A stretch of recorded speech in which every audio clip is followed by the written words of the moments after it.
Привет, друзья! В Саарбрюкене праздник Дня германского единства начался как городской карнавал, но вскоре привлек внимание широкой аудитории. Президент Франции Эммануэль Макрон сделал заявление, которое обсуждают по всей Европе. Тем временем Deutsche Bahn фиксирует рекордные перебои в движении поездов, а в Берлине обсуждают возвращение Олимпийских игр через 2 десятилетия. Люфтганза балансирует на грани забастовки, а новый закон о военной службе уже вызывает оживленные споры в парламенте. Какие из этих решений могут повлиять на страну и жителей? В этом видео я подробно разберу основные моменты, поэтому подписывайтесь на канал, чтобы ничего не пропустить. Итак, в Саарбрюкене прошли центральные торжества по случаю Дня германского единства, и они собрали тысячи людей, радостную атмосферу и политическую элиту. На 20 сценах выступило, внимание, около 600 артистов, а на улице города развернулись площадки с едой, культурой и информацией от всех земель Германии. Среди гостей премьер-министр земли Саар Анке Рёлингер, социал-демократическая партия Германии, федеральный канцлер Фридрих Мерц, ХДС, президент Германии Франк-Вальтер Штайнмайер и его жена.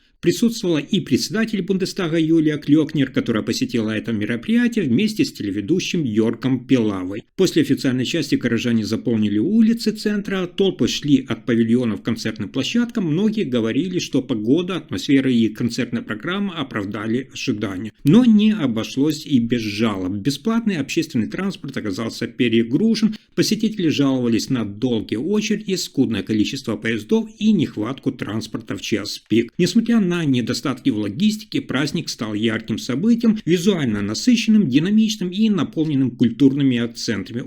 И это только начало. На центральной церемонии в Саарбрюкене президент Франции Эммануэль Макрон призвал к защите демократии в Европе. Он отметил, что демократия под угрозой не только извне, но и изнутри. Макрон указал на рост дезинформации, манипуляций и радикальных речей, которые подрывают доверие к правам и законам. По его словам, Европа уже давно перестала быть полем битвы между государствами. Сейчас война ведется в гибридном форме через кибератаки, информационные интервенции и нарушение воздушного пространства. Макрон также подчеркнул, что Европа впервые формируется как военная сила, но не для агрессии, а для защиты ценностей и территорий. Президент призвал европейцев разбудить себя, вернуть контроль над демократией. Он предупредил, если не сделать этого, то через 10 лет те, кто сейчас играет на страхах и теориях заговора, окажутся на вершине. Макрон убежден, чтобы сохранить демократическую систему, на передний план должны выйти наука, культура, образование и коллективное мышление. Он подчеркнул, что дружба между Францией и Германией – это важный символ единства и что европейская солидарность может противостоять внутренним и внешним вызовам.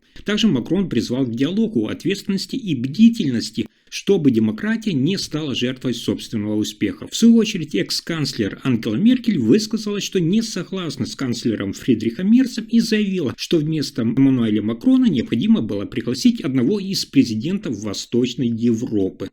А теперь перейдем к следующей важной теме – событий. В сентябре Deutsche Bahn продемонстрировала худшую пунктуальность в истории. Только 55,3% поездов дальнего следования прибыли с опозданием менее 6 минут, ниже, чем когда-либо зафиксированное значение. Плохие показатели коснулись и региональных маршрутов. Пунктуальность снизилась с 89,2% в августе до 87,2% в сентябре. Причины комплексные. Компания отмечает, что на ситуацию повлияло активное количество ремонтных работ на железнодорожных путях, строительная так называемая деятельность, а также случаи вандализма и подозрения на саботаж. Так, например, на участке между Кёльном и Дюссельдорфом были повреждены кабеля, что привело к серьезным сбоям в графике движения. Полиция проводит расследование, рассматриваются все возможные умышленные действия. Из-за этих редко низких показателей уже сейчас можно предполагать, что цель БАН на год – это достичь пунктуальности всего лишь 65-70% поездов дальнего следования вряд ли будет выполнена. Министр транспорта Патрик Шнайдер ранее уже понизил целевые показатели, я вам рассказывал, пунктуальности для дальнего сообщения. Он и руководство компании подчеркивают, инфраструктура изношена, сеть перегружена и без серьезных вложений ситуация не изменится. Deutsche Bahn также запустил программу генеральной реконструкции ключевых коридоров. Ремонт более, внимания, чем 4000 километров железнодорожных дорог до 2035 года. Таким образом, сентябрь стал символом кризиса надежности железнодорожных перевозок в Германии. Пассажиры все чаще сталкиваются с задержками, а обещание вернуть прежнее качество услуг оказывается на испытании. Следующая тема заставит многих из вас задуматься. Мэр Берлина Кай Вегнер заявил о намерении вернуть Олимпийские и Паралимпийские игры в столицу Германии уже к 2040 году. Он уверен, это шанс для города и всего северо-востока страны. В рамках своего плана Вегнер уже ведет переговоры с 4 землями: Бранденбургом, Мекленбург, Передней Померанией, Саксонией и Шлезвиг-Гольштейном, чтобы выдвинуть совместную заявку под брендом «Берлин Плюс». Он подчеркивает, важно использовать уже существующие спортивные сооружения и инфраструктуру, а не строить все заново. По словам Вегнера, крупные спортивные события, такие как марафонские выходные, уже показали, что Берлин справляется с логистикой и организацией. В числе идей также проведение соревнований по легкой атлетике в Олимпийском стадионе, пляжный волейбол перед Бранденбургскими воротами. Но Вегнер не скрывает, успех зависит и от поддержки жителей. Поэтому он говорит, что будет важно вовлечь население в решение, возможно, через опрос или другие формы участия. Конечно, перед Берлином будут стоять серьезные задачи: согласование с Национальным олимпийским комитетом, федеральным правительством, источники финансирования и устойчивость проекта. Но Вегнер уверен, что при поддержке партнеров и грамотном планировании Берлин может вновь стать центром спортивного мира. Но это еще не главный поворот событий. В Германии снова обсуждают возможную забастовку пилотов авиакомпании Люфтганза. Однако на данный момент она не состоится. Профсоюз пилотов недавно получил от членов мандат на проведение забастовки, но руководство профсоюза решило пока воздержаться от крайних мер. Главным предметом спора остается вопрос корпоративных пенсий. Пилоты требуют, чтобы компания увеличила взносы в пенсионные фонды, тогда как Люфтганза предлагает искать компромисс через переговоры. Представитель Люфтганза по персоналу Михаэль Ниггенман подчеркнул, что компания готова к диалогу. Голосование охватило пилотов как пассажирских рейсов, так и грузового подразделения в Люфтганза Карго, где поддержка возможной забастовки оказалась особенно высокой. Для пассажиров это означает, что в ближайшее время рейсы будут выполняться по расписанию, но ситуация остается напряженной. Если стороны не договорятся, угроза забастовки может вернуться в любой момент.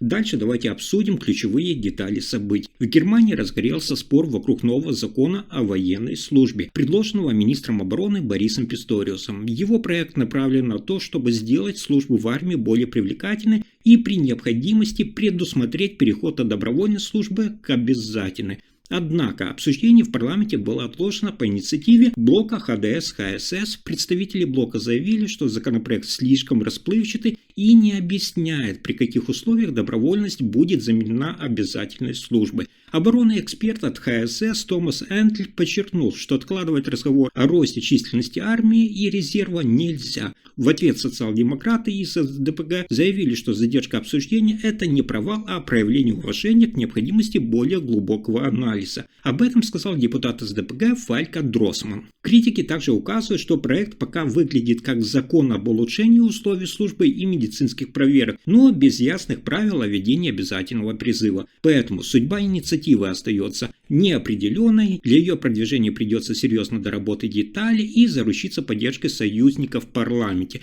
Если информация оказалась полезной, ставьте лайк, подписывайтесь на канал и делитесь видео. Спасибо за просмотр.